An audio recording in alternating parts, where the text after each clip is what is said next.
Hey, what's up everyone? It's Steph from Steph Lee Films.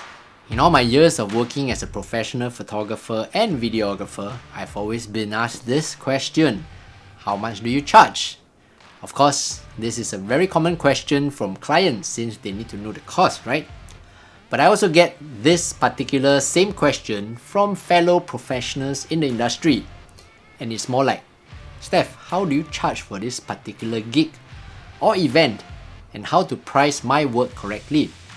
So in today's video, I'm going to share with you tips on how to price your live streams correctly. Before we start, I would advise you not to drag the time bar to the end of the video to find out the answer, because there's no answer.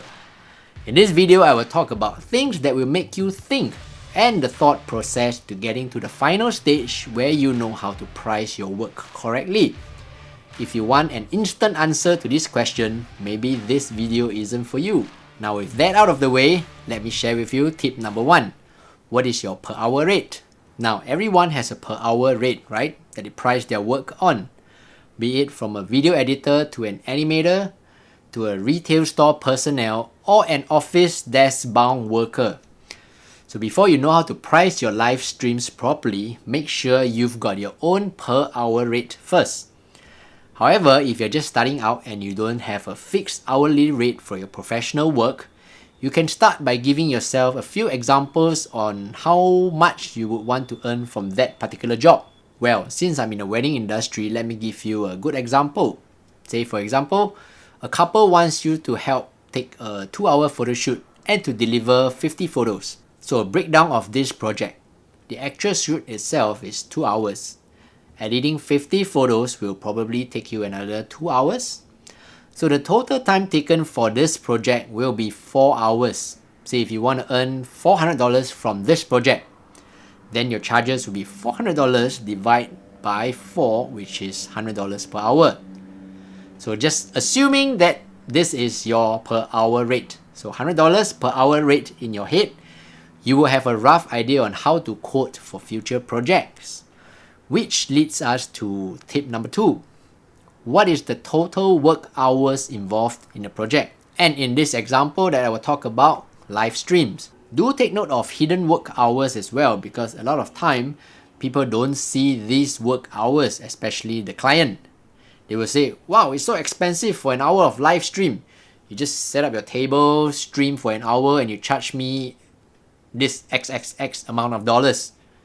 So typically the hidden hours when I run a live stream project are consultation, before event on-site recce, any pre-work you have to do, for example setting up holding screens, preparing photos, slides or media files in your media folder, event day setup time, which typically for me is an hour before the event itself, and of course the live stream itself, and any post-editing of deliverables. You see, I just rattled out 6 points, 5 of which I consider hidden because according to the client, it's only an hour of live stream, right?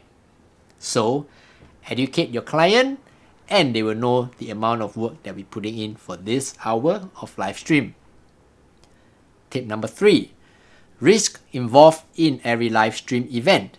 In every live stream event that I take on, I will analyze the risk involved, meaning to say what is the percentage chance that things will cock up. One very good and real example is the internet connection. If you watch most of my videos, you will hear me always emphasizing the venue internet speed is always the number 1 culprit to screw up your live stream. So first thing you always should test during your site recce before the event is the internet speed. If the internet speed is looking any little bit suspicious, do highlight the need to get an extra internet service provider or a better connection, and factor this into the cost of your quotation. Tip number 4, personnel involved, which means your staff. Most of the live streams can be run on a one-man show, so for many of you out there, maybe this tip isn't that applicable.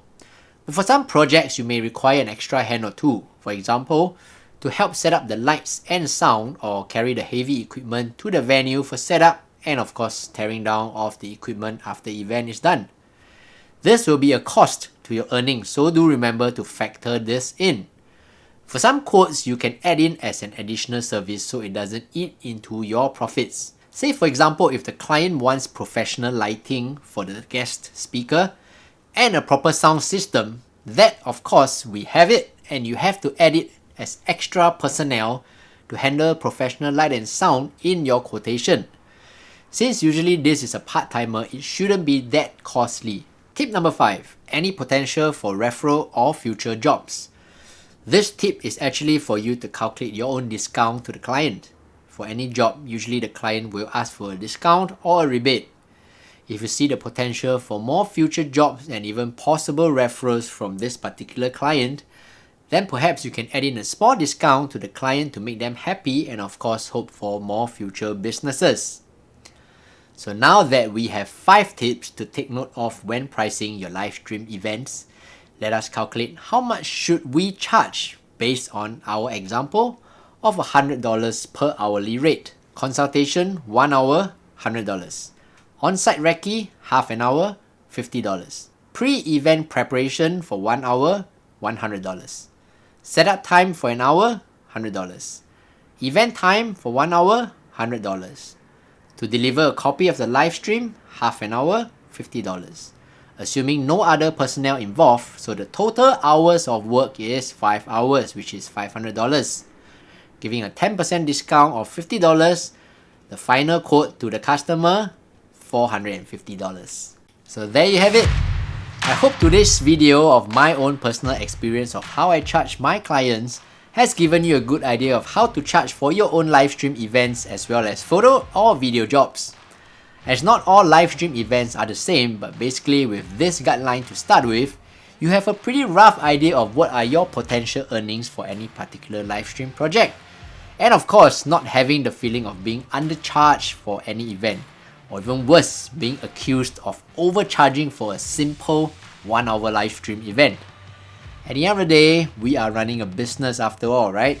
And we have to be valued for our work and be paid accordingly.